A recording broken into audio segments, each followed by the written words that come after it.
Em nome do Pai que me criou, do Filho que me resgatou, do Espírito Santo que me santificou. Divina vontade reina na minha vontade. Ó minha mãe, eu te amo, tu me amas, dai-me um gole da vontade divina para a minha alma. Me abençoa, Mãe, para que todas as minhas ações sejam feitas diante de vossos olhos maternais. Minha mãe fecha a vontade divina em minha alma para que ela possa formar o primeiro lugar, seu trono e sua morada. Suprema Majestade, eu venho sua divina vontade diante do primeiro ou último homem que existirá na terra, para dar a ti as homenagens que tens direito, as adorações, as reparações, os louvores, o amor por todo e por cada pecado. Vem, Senhor, na tua divina vontade, dou-te a minha vontade humana, por meio do imaculado coração de Maria, que possui todos os dons e os frutos da divina vontade. Venha, ó divina vontade, nesta ação que estou a fazer e em todas que eu farei durante este dia. Amém. Então, continuando, o livro O Fim dos Tempos, da Maria Valtorta, capítulo 51. Após o curto período de paz, o período satânico. 12 de novembro de 1943. Então, aqui está um capítulo da Bíblia, Isaías, capítulo 4, versículo 2 ao 6. Aí eu abri aqui minha Bíblia, achei o capítulo, o capítulo 4, o versículo então do 2 ao 6. Então, o que está escrito, nesse versículo? Javé fará brotar um povo novo. Nesse dia, o que Javé fizer brotar será honra e glória, fruto da terra, motivo de orgulho e esplendor para os sobreviventes de Israel. Aqueles que tiverem ficado em Sião e os sobreviventes de Jerusalém serão chamados santos, todos os que estiverem marcados para permanecerem vivos em Jerusalém. Quando Javé tiver lavado a sujeira das mulheres de Sião e limpado o sangue que foi derramado dentro de Jerusalém, com vento justiceiro e sopro abrasador, então Javé criará em toda a área do monte Sião e sobre toda a assembleia do povo uma nuvem de dia, como fumaça brilhante, e à noite um fogo chamejante. Pois a glória de Javé será semelhante a uma cobertura sobre todas as coisas. Será uma tenda a proteger contra o calor do dia, um abrigo para a gente se esconder dos temporais e da chuva. Então, é isso que está escrito nesse capítulo de Isaías, Vamos continuar então aqui mesmo do trecho da Valtorta. Jesus diz: quando o tempo do meu reino pacífico e chegar, porque eu o prometi e não deixo de cumprir as minhas promessas. Todas as pessoas boas da terra virão a mim. Será o período de que falei com vocês. O período em que o Espírito terá alcançado aquele desenvolvimento pelo qual todos vocês se separarão por sua própria vontade em dois lados. Aqueles que vivem fora do Espírito ficarão ociosos em suas trevas, esperando para serem tropas do príncipe do mal. Aqueles que vivem no Espírito viverão no séquito do Santo Filho de Deus, o descendente do Senhor, amado e abençoado pelas pessoas na graça, que entenderá então o que hoje em dia é entendido por poucos eleitos e saberão o que é a minha glória e o que é deles como filhos de Deus.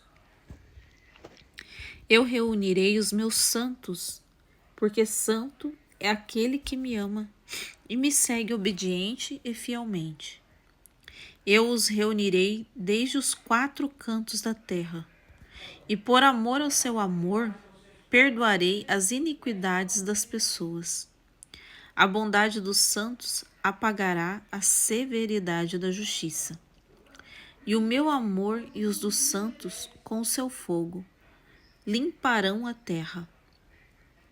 A terra reconciliada consigo mesma e com Deus será como um grande altar, e sobre este altar o Mestre ensinará a humanidade no conhecimento exato da verdade, para que o bem não vacile quando Satanás, furioso com a visão da humanidade adorando a Cristo, vai à loucura para a última batalha. Luta do espírito contra o espírito. Olha a última batalha, espírito contra o espírito. Satanás irá se opor ao meu reino espiritual e ao meu ensino, com sua batalha satânica contra os espíritos, para desviar o máximo que puder os mais fracos de suas reservas, de suas fortalezas, contendo aqueles que permanecerão fiéis à besta, mesmo depois de sua derrota e de seu ministro. Ele atrairá os agentes da sedução para arruinar uma última vez a obra de Deus, cuja ruína ele começou aos pés da árvore do bem e do mal. O período satânico será 3 vezes mais feroz que o período do anticristo, mas será curto, porque para aqueles que viverem naquela hora, toda a igreja triunfante rezará em meio às luzes do céu. A igreja que sofre orará em meio às chamas purificadoras de amor. A igreja militante rezará com o sangue dos últimos mártires. Serão salvos aqueles que, enquanto as trevas de Satanás e o forte calor, as tempestades e os raios assolam o mundo, saberão ser protegidos pelo tabernáculo de onde brota toda a força. Porque eu sou a força dos vivos, e todo aquele que se alimenta de mim com fé e o amor se torna um com a minha força.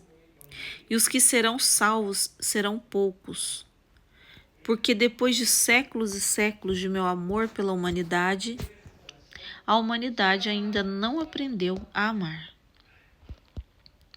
Mas ninguém poderá me acusar. Se alguém for condenado, e o que mais eu poderia ter feito por vocês, ó filhos de Deus, que preferiram vagar para longe da casa do Pai, e às vezes vender sua divina filiação e filiação a Deus inimigo? Não diga eu, poderoso, poderia ter evitado que o mal te arrasasse e poderia tê-lo tornado bom com a minha autoridade. Nesse caso, você teria sido menos merecedor do que uma folha de grama que o pé pisa sem sentir, porque a grama brota da semente, obedecendo ao decreto de Deus. Ela brota e cresce por si mesma, e não recebe a menor parte daquelas atenções que você recebe do Altíssimo. O talo recebe o sol e o orvalho de Deus e um torrão de sujeira. Vocês têm inteligência para se conduzir, graça para iluminar vocês, lei para se controlar. Vocês têm a mim como mestre, meu sangue para a salvação. Eu te dei tudo e você me deu tão pouco, cada vez menos. Com a paciência de Deus, cuidei de você e você sempre se revoltou contra mim. Os menos culpados sempre foram os preguiçosos. Você sempre se preocupou se não estaria fazendo muito pelo seu Deus, que tudo fez por você. É por isso que os castigos vêm sobre você. Eles ainda são um chamado de amor para convencê-lo de que existe um Deus e que os outros deuses a quem você serve, com aquela fidelidade que você nega a mim, podem lhe dar apenas promessas enganosas e um mal inevitável. De castigo em castigo, aumentado à medida que você aumenta a idolatria e a fornicação. Eu chego aos grandes castigos, e este é um deles, de modo que não é mais uma linha em minha vinha. É toda a vinha que está aberta e invadida, desgastada e devastada por aquele a quem você serve e a quem permito convencê-lo de seus dons mortais. Por isso te digo, venha a Deus, invoque a Deus com veracidade de pensamento e de coração, e Deus se manifestará no horizonte, manchado de sangue, e Satanás, o torturador, fugirá deixando-o livre. Mas você não invoca a Deus. Você se contenta em pensar em transformar o mal comum em seu bem individual, aumentar sua riqueza, obter por meio de artimanhas poderes cada vez maiores, desfrutar e desfrutar. Você não se preocupa com aqueles que sofrem, os melhores entre vocês. Você se preocupa ainda menos com Deus. Na verdade, vocês se levantam ao desafio, ousando invocá-lo. Ó blasfemadores, para ratificar suas ações e pensamentos satânicos. Você o desafia a se mostrar, porque diz um ao outro: Deus não existe. Nós somos Deus. Em suas línguas amaldiçoadas e suas almas vendidas a Satanás, já está amontoando as brasas do inferno, e eu mesmo as acendo com minha raiva. Eu os amaldiçoo de agora em diante, cobras em forma humana. Sim, vocês consideram as excomunhões dos meus santos e a repulsa do meu bom povo como penas de pardal que não machucam se caírem em suas costas por causa de seus próprios corações de granito.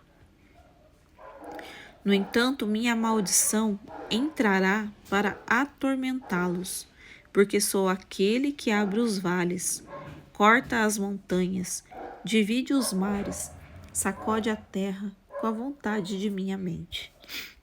E posso penetrar na pedra de seus corações e esmigalhá-la como se fosse uma bolha frágil de vidro estourado.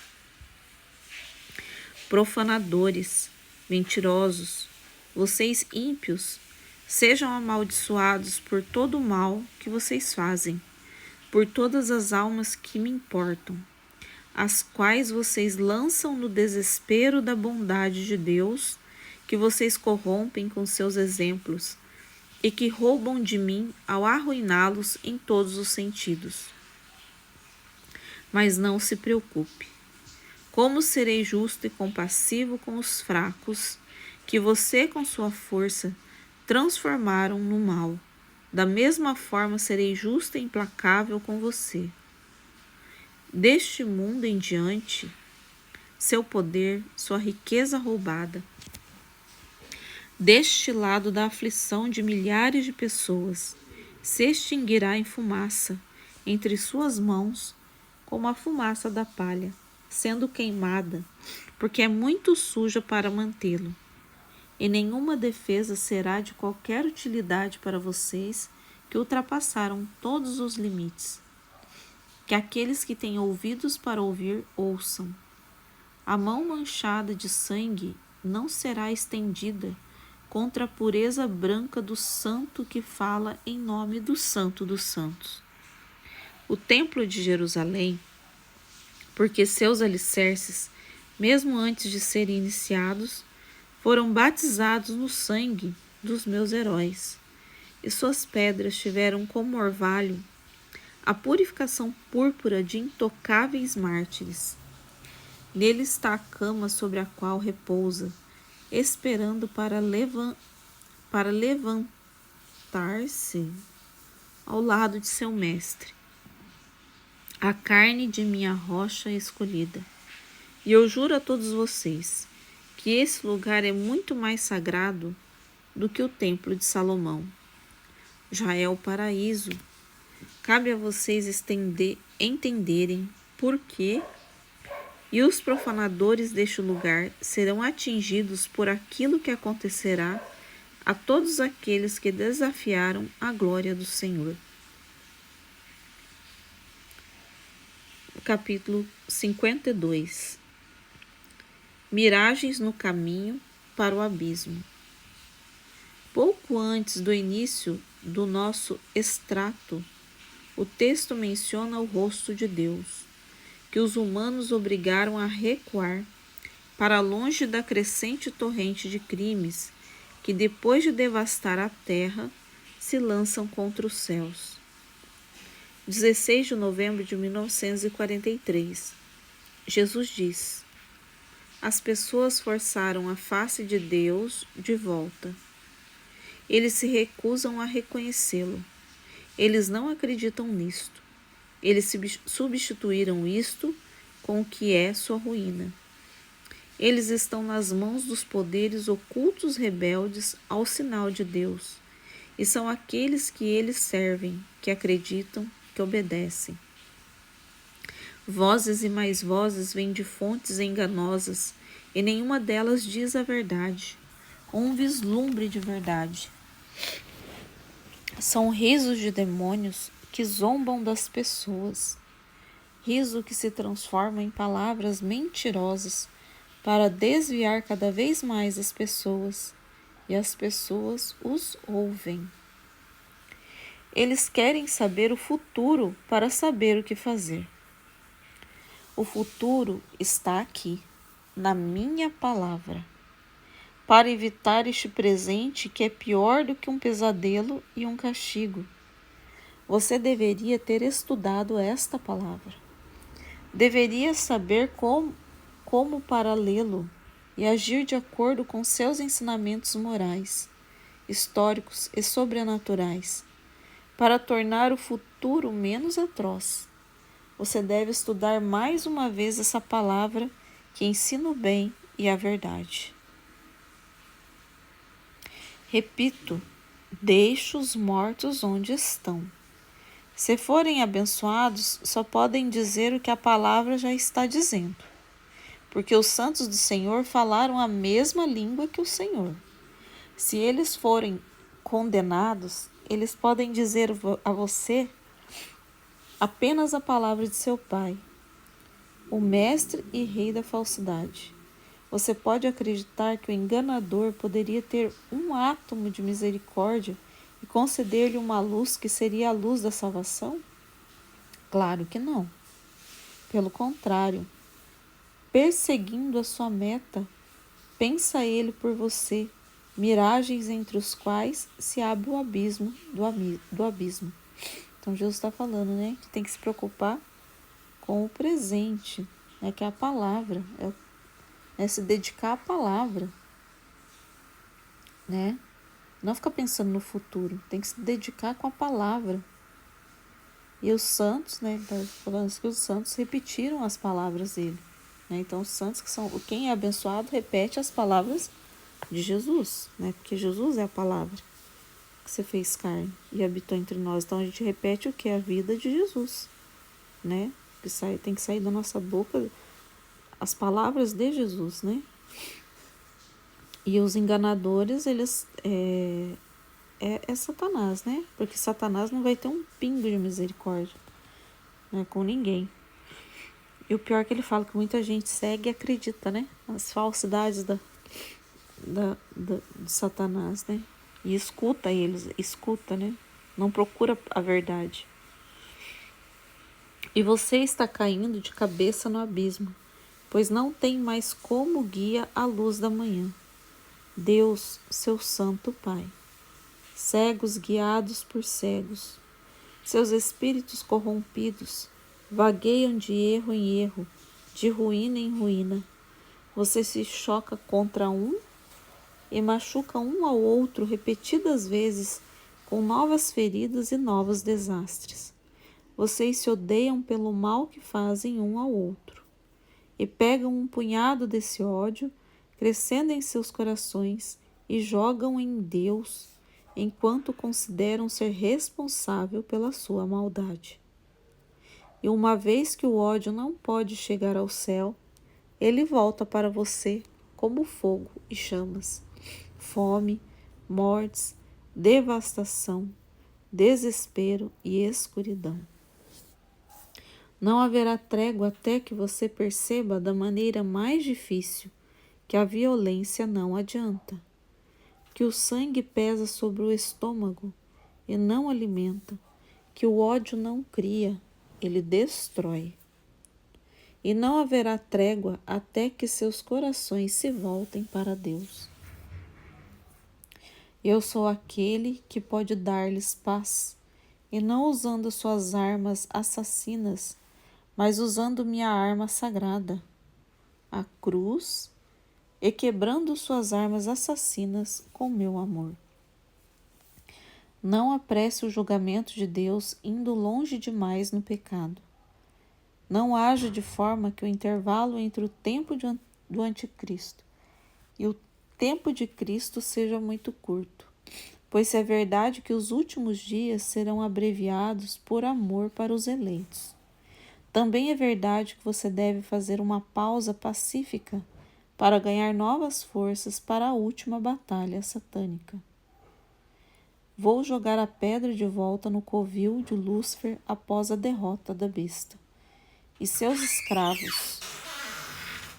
Mas ao aplaudir o mal, não dê ao diabo a força para se livrar desse bloqueio, não devotando seus espíritos à carne e a Satanás. Volte-se eles em alavancas para abrir a prisão infernal e deixar sair o maldito para o último saque, antes que os corações das pessoas sejam rebatizados na palavra do Senhor.